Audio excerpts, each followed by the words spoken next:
All right. For the Q&A. Well, So, there was one here about return on investment, public versus private university. What are our thoughts on that? so hopefully the data that we showed, for example, the CUNY City University of New York versus quote unquote NYU, show that a lot of times public institutions are producing similar return on investment, if not surpassing some private school options that are out there. So again, utilize data that's available to you online. Utilize things like College Scorecard, the Bloomberg research. Those are all things that we really want to see you take advantage of as you're putting together a list. Okay, I have a question here. Does the college scorecard data inform the Bloomberg return on investment rankings? I wasn't sure on that. Me either. Usually where colleges or any of these kind of like synthesis, people who put on these like databases where you can search school to school, program to program, they're usually pulling their data from publicly available sources. So things like the Common Data Set, things like the National Center for Education Statistics.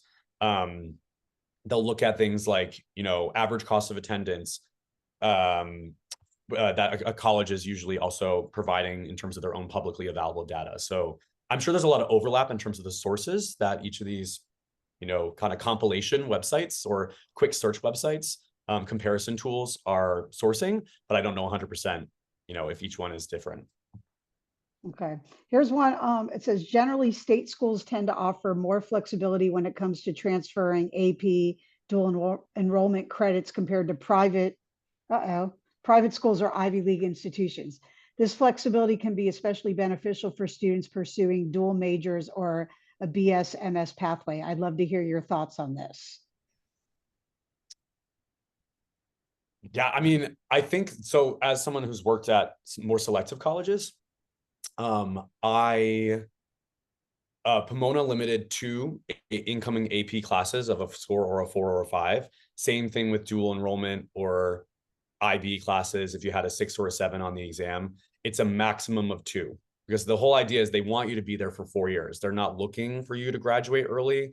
They're not really motivated for you to graduate early per se, but there are other schools like you're mentioning, like state schools, schools that are less selective, that will basically let you take in as much AP credit, IB credit, dual enrollment credit as you have. So again, as you're researching college, that's a good distinction to be aware of. Typically, the more selective a school is, the more they will limit the amount of incoming credits you have. So yes, great point to whoever put in that question. Yeah. Oftentimes, public institutions, less selective schools will allow you to take in more incoming credits and possibly graduate early, which will, again, just save you money in the end. Yeah, and also to add to that, you can go to the College Board's has a site where you can look up every school and what their AP policies are by AP course and what they give credit for if they don't give credit. So that might be a good way to start with that. Um, all right, here's an interesting one. If a student does an internal transfer, does the school look back at their initial application? I don't believe they do, but Tom, you would probably know better than I would. That would definitely be something that's dependent from college to college. Typically, transferring in general, so even if you're an internal transfer at a large flagship university from one college to another, so College of Nursing to College of Arts and Sciences or vice versa, there's going to be different programs, procedures, policies, the way that their admission team does their evaluation. It's the same for students who are transferring from a community college or another four-year college to a completely other school. I used to read transfer files at Pomona, and typically it's based on your more recent academic work and your recent experiences. It's less based on things like your high school courses, your high school GPA, your standardized testing from the ACT or SAT. It's usually more tied to your high school or your college, excuse me, more recent coursework at that institution or your associates or whatnot. So yeah, the further removed you are usually from your high school experience, the less it comes up in the evaluation process. And that's great Okay. for students who like late party with their major, because we see that a lot where students are like, I want to major in engineering, and they come to us senior year fall, but like they haven't done anything related to it. And we're like, there are schools like George Mason, Renee has mentioned this before. I don't know if you want to talk about, you know, studying a major that like you came late to or you have a late interest in. Like, remember you were saying Say about that George? again. remember how you were saying how George Mason has a lot of initiatives in place for students who didn't necessarily have done like research and internships and all these Oh things in yeah, yeah, yeah, engineering? yeah. Yeah, yeah. Yeah. So George Mason is wonderful. Instead of like many schools that are set up to have a student come in and already have background, students can come to George Mason and declare computer science or business, and they have a whole program to try to help you succeed in that field.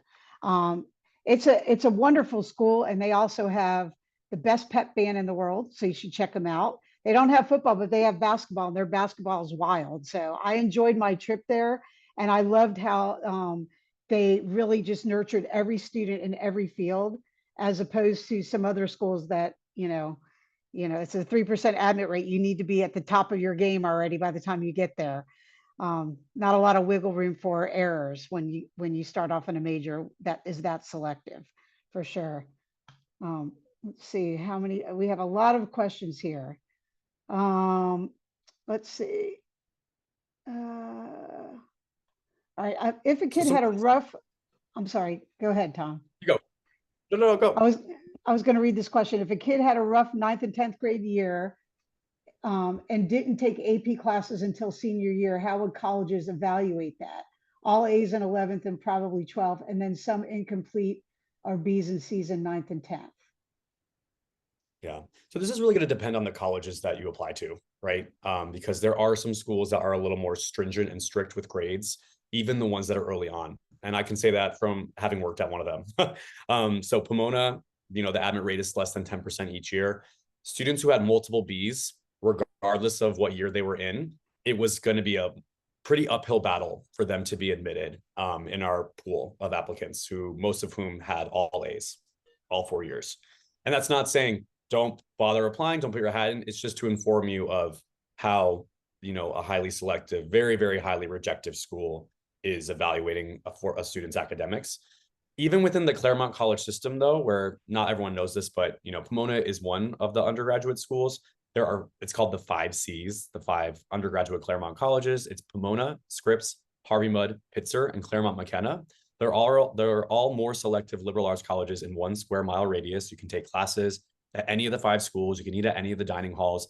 Each of them had different admission processes as well. So I would talk with admission reps from Claremont McKenna and Pitzer, and they would say, and tell me about how, oh, wow, you at Pomona are so strict with like the all A's all the time.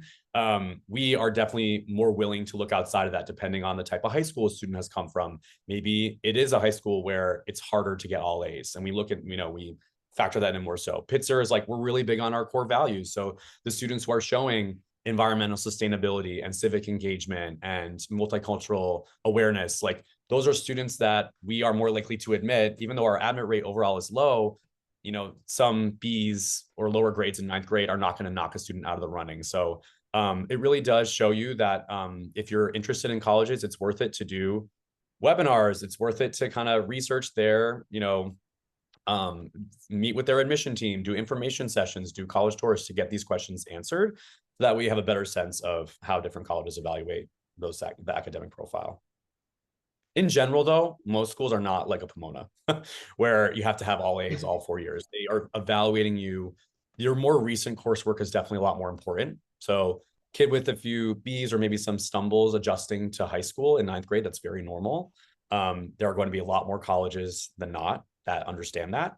And it's a matter of putting together a list of schools that give more grace to students and don't quite have that stringent review process that some of the highly rejectives do. Here's a really good question from Melinda. It says, what is the easiest way to tell if a college chooses by program versus not declaring until the end of sophomore year? My senior had to list majors everywhere, but at least a couple of schools she applied to don't actually let you declare as a first year. Yeah, it's hard to tell, unfortunately. If you're in the Common App, almost every single school in the academic section asks for what do you want to major in and what is your second choice major. A lot of times it's going to be evident by looking at the website and reading through the admissions page, and it'll tell you what they're looking for and that they do admit by major. But other times it is not that clear. And even somebody who's been doing this 30 years, I have to constantly look up, does this school admit by major? There are some that I obviously would definitely no. But there are others that if it's not a school that I constantly am working with, that I'm not sure if they're actually admitting by major or they're just asking for the major. For example, UGA in Georgia, they don't admit by major, but they do ask on the website on their application, what is your first choice major? So there is not really an easy way to do that. I don't know, Tom. Do you have any other answer Yeah, to that? I think right now in the within the landscape, schools that are asking about your academic interest are probably folding it into their conversation and admissions in some way, shape, or form, even if they are not admitting by major on paper on the website.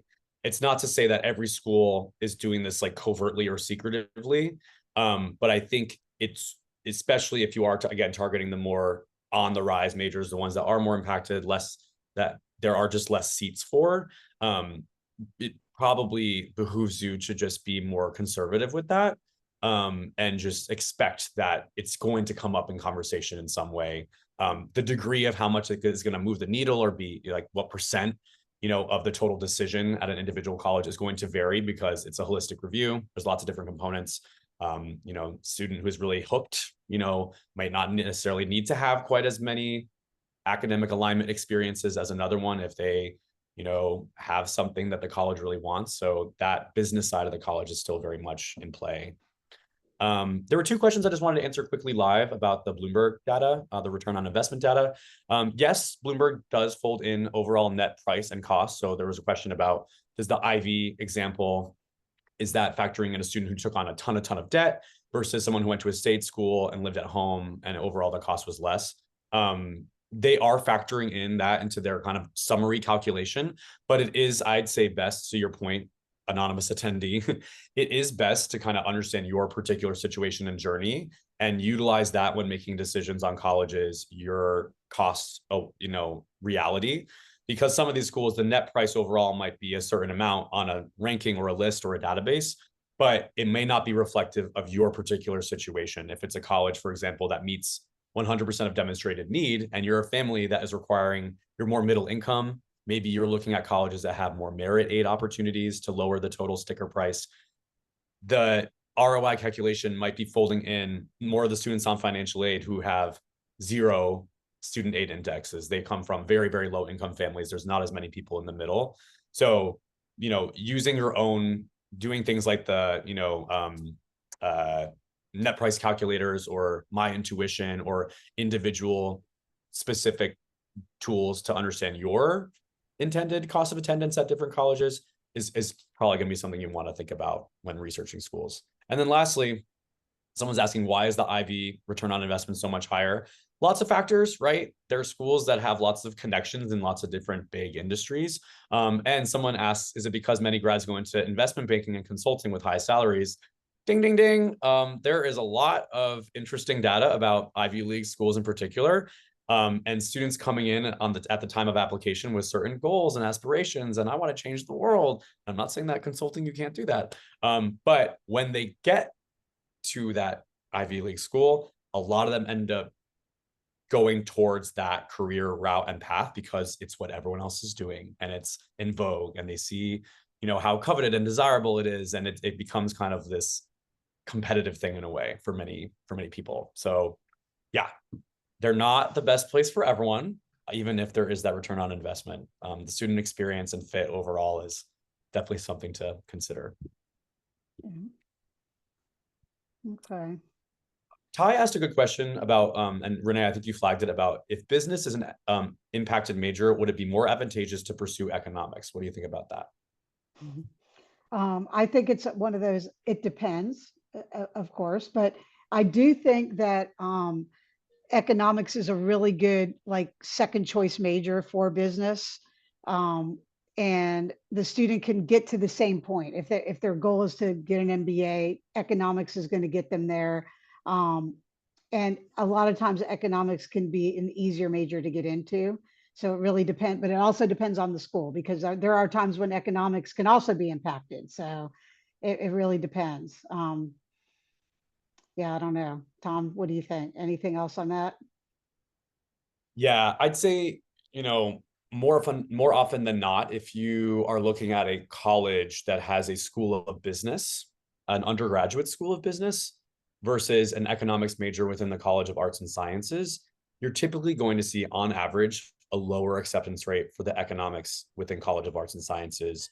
And sometimes also a lot of similar career prospects afterwards. And if you're able to, for example, a good question to ask when you're meeting with an admissions representative or emailing them to show demonstrated interest, hint, hint, nudge, nudge, you can actually ask and, be like, hey, are you able to take courses in the School of Business, even if you're not an enrolled student? There are different colleges and universities have different approaches to that.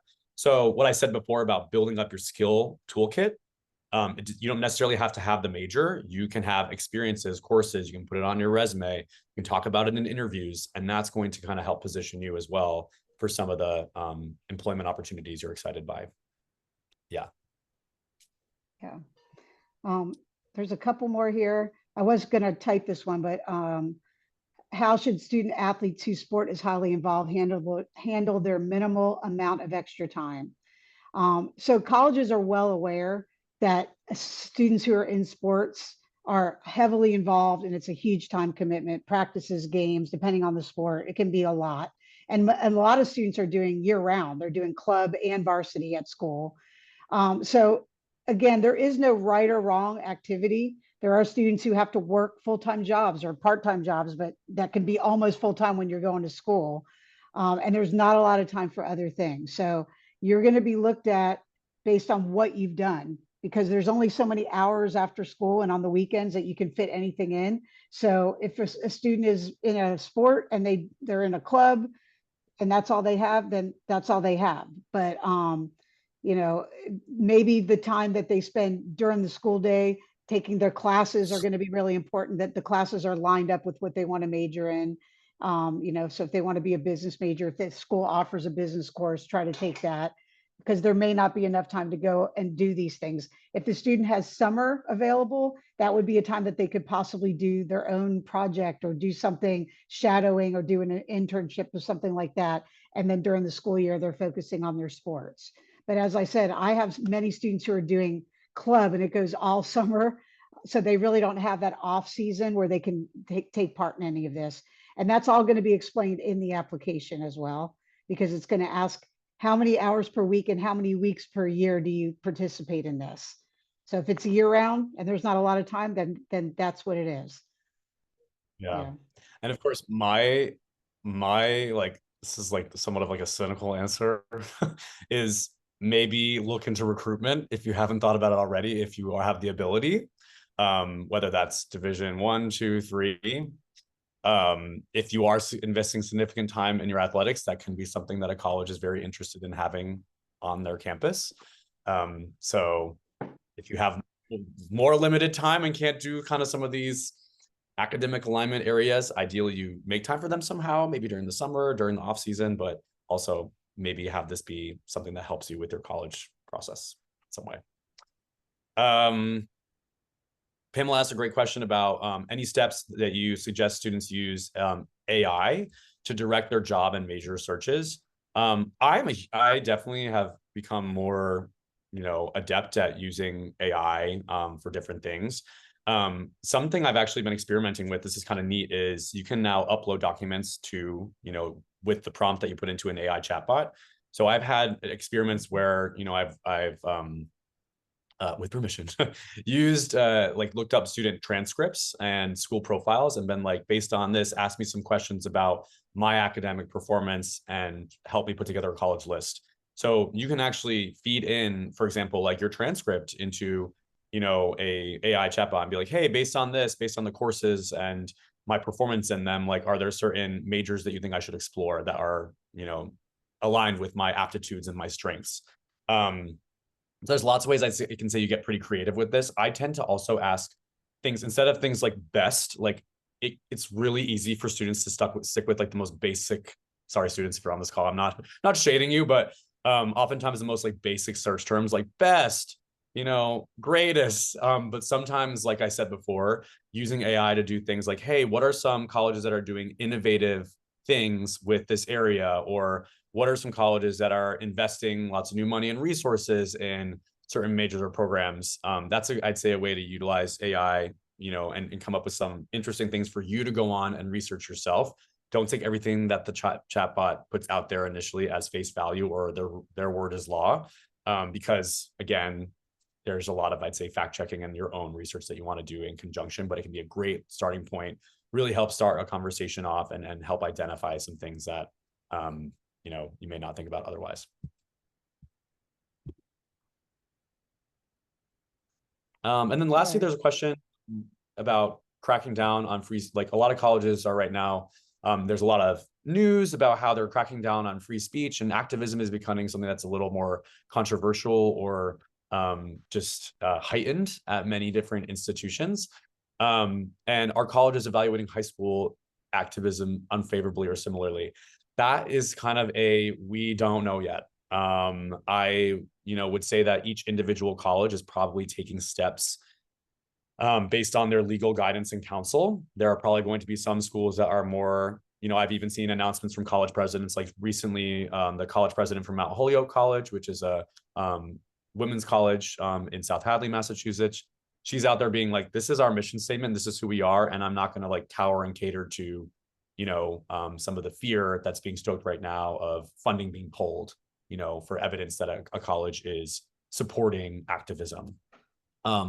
So the legal system is very complicated, and it does really play a role into the way that a college evaluates incoming students, and a college's legal counsel and advice really depends from place to place. It will depend on the board of trustees at that college, how invested they are in a school, not being picked up in a lawsuit, by Students for Fair Admission or something like that. So this could be a whole different webinar, and there's a lot of kind of unknowns that the people in the profession are just wrestling with. And I imagine, just as you've seen with individual colleges having different test optional policies and this and that, I would imagine it's going to be similar with how different colleges evaluate activism and things like that in their applications.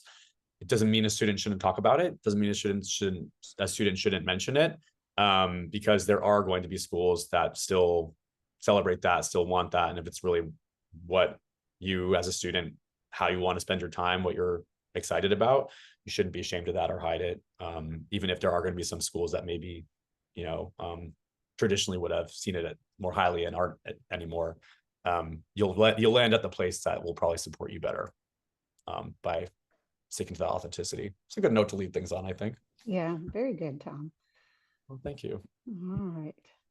Well, this was fun. And